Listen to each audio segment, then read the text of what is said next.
The Ministry of Health and Social Development says it has increased its surveillance activities since the introduction of the Chikungunya virus in the Caribbean last December.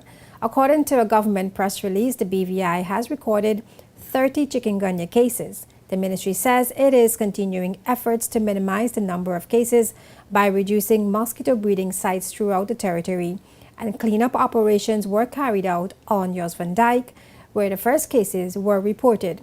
Persons affected by Chikungunya suffer fever and severe joint pain, headache, nausea, fatigue, and rash, as Dr. Paula Trotman Hastings of the BVI Health Services Authority explains on JTV Spotlight. A person who has chikungunya in the first few days of becoming infected is able to, if they're bitten by another mosquito, pass that virus into the mosquito itself. The mosquito then takes another 10 days to replicate the virus before it can pass it on to someone else, which is why vector control is so important. But the symptoms of chikungunya are what makes it such an interesting disease. Chikungunya gets its name because in one of the languages, the Makonde language, it means to be hunched over. And that's the typical posture of somebody who has debilitating pain. They're mostly having pain in the joints. They may have pain with swelling. They're unable to do the things of normal living that they are accustomed to doing. Normally, they would have had acute onset of fever prior to the joint pain or at the same time. Some people find it difficult to tell you which one really came first. They may have headache. Some people do have backache, muscle ache, but you have less muscle ache than you would see with dengue. It really is mostly focused on the joints. You can have gastrointestinal tract symptoms, nausea, vomiting, diarrhea, but those are less common. Some people do have skin rash, usually around day 5. It can be very itchy.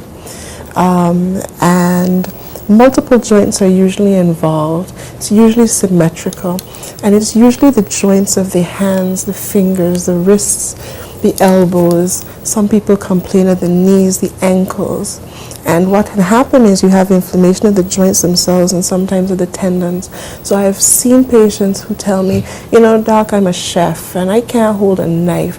I'm trying to pick up my cup and I can't get to hold it because the fingers just won't close the way that they know they're supposed to. So that's how a chikungunya would normally affect somebody initially. According to figures from the Pan American Health Organization, PAHO, at the end of August, there were close to 8,000 confirmed cases of chikungunya in the Caribbean and more than 650,000 suspected cases. PAHO figures also revealed that 37 people died from chikungunya in the Caribbean. There is no cure for the chikungunya disease, and treatment is focused on relieving the symptoms. Unfortunately, the treatment for chikungunya is based on the symptoms and maintaining hydration.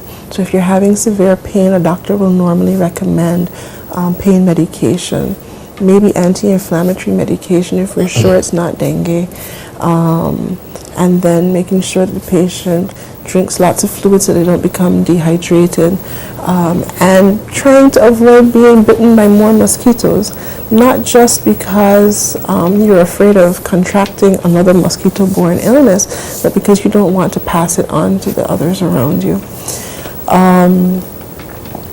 Chikungunya does have a more chronic phase. So whereas in the acute phase, within the first 2 to 12 days of being bitten, the symptoms that I discussed before may arise. Some people do continue to have the joint pain for months and months, as I had alluded to before. And they have other symptoms as well. Some people go on to have depression. They just feel generally unwell. They don't understand why they're lethargic. They're unable to keep Some of them are unable to keep their jobs because they have so little energy and are unable to function. Reducing breeding sites for the Aedes aegypti mosquito, which is responsible for the spread of chikungunya, is the main measure being used to control the mosquito population. With the start of the new academic year, school administrators are asked to report any areas where stagnant water is accumulating to ensure that school grounds are kept free of mosquito breeding areas. Although authorities have been carrying out cleanup operations and fogging activities, residents are encouraged to keep their surroundings clean and free of mosquito breeding sites. The dengue mosquito breeds in clean water, not really dirty water. If they breed in dirty water, it's a sign that they were desperate. They couldn't find the clean water to breathe in. So therefore, the breeding of the Aedes aegypti mosquito is mainly around the domestic premises, where people would be having the breeding utensils, water with utensils. Any container, it could be a wheelbarrow, it could be a cup, it could be a soda stopper, it could be anything that holds just enough water for them to lay their eggs. They would breed in that water. So what we need people to do is to make sure that they don't have utensils around that would hold standing water for mosquitoes to breathe. If they do that, then they can ensure that their premises will be free of mosquitoes. I know that many people complain about the ponds, but usually you wouldn't get the Aedes aegypti mosquito breeding in the pond. We have a mixture of chikungunya and dengue because we also have dengue going on right now.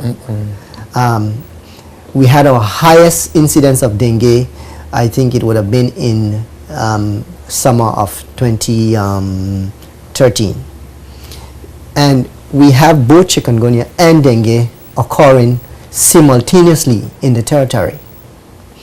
I would say that the cases that started the outbreak of both chikungunya and dengue were imported cases. That should not console us that we need to rest on our laurels and don't do anything about mosquito breeding, because once you have someone who would travel to your territory experiencing having the virus and the mosquito bites them, then it will be transmitted to your population.